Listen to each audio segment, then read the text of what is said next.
আঞ্চলিক আবহাওয়া কেন্দ্র কলকাতার দৈনিক আবহাওয়া আপডেট ভিডিওতে আপনাকে স্বাগত।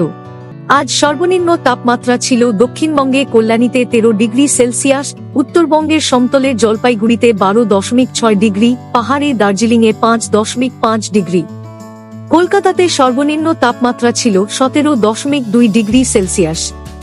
দার্জিলিং ও পূর্ব মেদিনীপুর জেলায় সকালবেলা হালকা কুয়াশা দেখা গিয়েছে। বর্তমানে রাজ্যের স্থলভাগ অংশে কোনো উল্লেখযোগ্য আবহাওয়াগত পরিস্থিতি নেই। পূর্ব নিরক্ষীয় ভারত মহাসাগর ও সংলগ্ন দক্ষিণ বঙ্গোপসাগরের মধ্যাঞ্চলে অবস্থানরত নিম্নচাপটি ধীরে ধীরে পশ্চিম উত্তর পশ্চিম দিকে অগ্রসর হয়ে আজ সকাল 8:30টায় নিরক্ষীয় ভারত মহাসাগর ও সংলগ্ন দক্ষিণ পশ্চিম বঙ্গোপসাগরের উপর অবস্থান করছিল।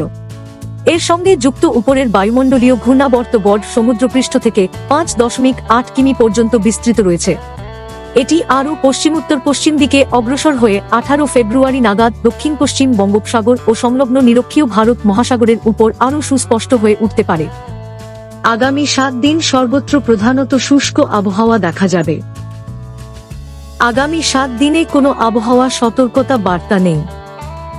আগামী 2 দিন উত্তরবঙ্গের দার্জিলিং, জলপাইগুড়ি এবং কোচবিহার জেলার 1-2টি স্থানে এবং দক্ষিণবঙ্গের পূর্ব ও পশ্চিম মেদিনীপুর জেলার 1-2টি স্থানে সকালের সময় হালকা থেকে মাঝারি কুয়াশার সম্ভাবনা রয়েছে। উত্তরবঙ্গে আগামী 7 দিনে রাত্রিকালীন তাপমাত্রায় উল্লেখযোগ্য পরিবর্তনের সম্ভাবনা নেই।